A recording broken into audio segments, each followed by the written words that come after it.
इस वक्त की एक बड़ी खबर जिसकी डिटेल्स हम आपको दे दें। कांग्रेस आज रणनीति के साथ आई है कि संसद के दोनों ही सदनों में बेंगलुरु में जो इनकम टैक्स रेड हुई उसका मुद्दा उठाएगी।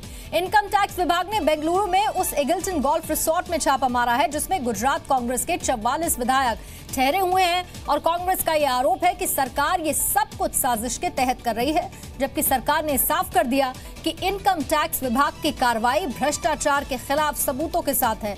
इनकम टैक्स विभाग के सोर्सेस ये साफ कर चुके हैं कि छापों का गुजरात कांग्रेस के विधायक जो वहां ठहरे हुए हैं उनसे कुछ भी लेना देना नहीं है और ये छापेमारी सिर्फ कर्नाटक के एक मंत्री के ठिकानों पर हो रही है जिसमें घर भी शामिल है इस रिसोर्ट के साथ साथ।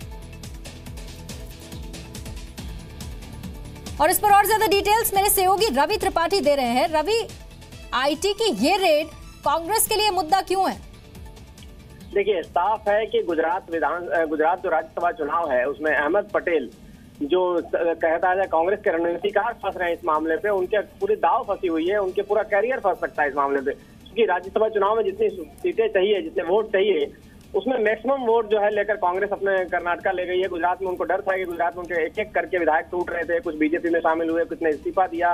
अब नोटा का जो इस्तेमाल होने की बात आई उसके बाद और डर गए हैं कांग्रेस के लोग। तो कहीं ना कहीं कांग्रेस को एक और झटका लगा है। जैसे इस सुबह आईटी रेड का मसला आया है, कांग्रेस ने सीधे इसको जोड़ा है गुजरात चुनाव से और उनका कहना है कि जानबूझकर जो है सारे हथकंडे अपनाने के बाद अब बीजेपी ने ये हथकंडा अपनाया है क्योंकि सारे हथकंडे में वो सफल नहीं है। लेकिन जहां तक सरकार का सवाल है, सरकार साफ बार बार कह रही है कि पुराना मामला है, इनकम टैक्स का गड़बड़ी करने का आरोप है उस रिसोर्ट पर, 900 करोड़ का मसला पहले से चल रहा है और उस मसले पे उसको आईटी रेड किया गया। लेकिन चूंकि ये मामला पॉलिटिकल है, आज की डेट में 8 तारीख को चुनाव होने हैं राज्यसभा का और संसद का दोनों सदन चल रहा है, तो इसलिए कांग्रेस की जो स्ट्रेटेजी कमेटी की मीटिंग होती है उसमें ये तय हुआ है कि दोनों ही सदनों में इस मामले में हंगामा मचाना है, सरकार को घेरना है कि सरकार जानबूझकर कांग्रेस के जो नेता हैं अहमद पटेल उनको हराना चाहती है और उसके लिए तमाम तरह के दांव खेल रही है। ठीक, बहुत बहुत शुक्रिया जानकारी देने के लिए। तो कुल मिलाकर हंगामेदार आज दोनों ही सदन इस मसले को लेकर रहने वाले हैं। आपको जानकारी भी दे दें कि ऊर्जा मंत्री हैं डीके शिव कुमार और सिर्फ एगिल्टन रिसोर्ट पर ही नहीं बल्कि कनकपुरा, सादेश्वर नगर और साथ ही उनका जो घर है वहां पर भी इनकम टैक्स की छापेमार कार्रवाई चल रही है। वहीं कांग्रेस नेता रणदीप सुरजेवाला ये कह रहे हैं कि गुजरात में राज्यसभा चुनावों को लेकर बीजेपी बौखला गई है और इसीलिए साम दाम दंड भेद की नीति अपना रही है। वाला साहब, क्या लगता है गुजरात राज्यसभा चुनाव को लेकर सारी चीजें हो सकती है, हर चीज साम दाम दंड भेद सब कुछ हो रहा है?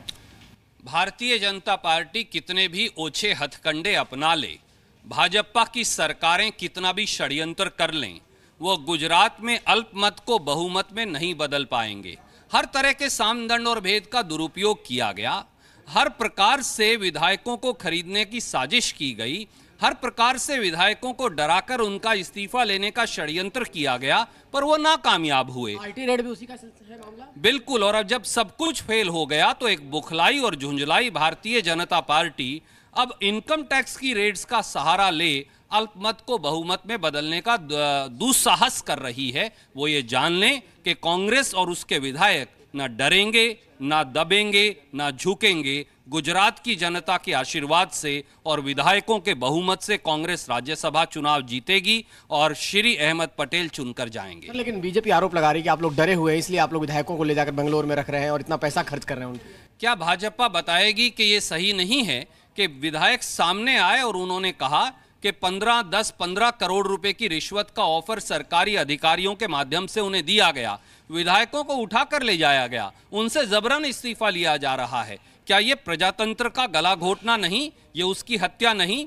परंतु इन षड्यंत्रों के आगे भारतीय राष्ट्रीय कांग्रेस ना अंग्रेज के आगे झुकी, ना आज के काले अंग्रेजों के आगे झुकने वाली। तो आपको जानकारी देते हुए कि दोनों ही सदनों की यानी कि लोकसभा और राज्यसभा दोनों ही सदनों की कार्रवाई शुरू हो चुकी है। सदन हंगामेदार रह सकता है। कांग्रेस की रणनीति कि आज इनकम टैक्स रेट का ये मसला उठाएगी। बीजेपी ने कांग्रेस के आरोपों पर वहीं पलटवार भी कर दिया है। केंद्रीय मंत्री अनंत कुमार ये कह रहे हैं कि इनकम टैक्स डिपार्टमेंट ने पुख्ता सबूतों के आधार पर ये कार्रवाई की है। यदि कोई वेंडेटा कर रहे हैं वो कांग्रेस पार्टी कर रही है, यदि कोई रिजॉर्ट पॉलिटिक्स कर रहे हैं वो कांग्रेस पार्टी कर रही है, यदि कोई करप्शन ब्लैक मनी में उलझा हुआ है वो कांग्रेस पार्टी उलझी हुई है। और इन सारे विषयों के ऊपर यदि एजेंसीज पूरा इंफॉर्मेशन के साथ और पूरा तथ्यों के साथ वो एक्शन करेंगे, कार्यवाही करेंगे और बाकी विषय करेंगे, then it is action against corruption. वो करप्शन के खिलाफ, ब्लैक मनी के खिलाफ एक्शन है।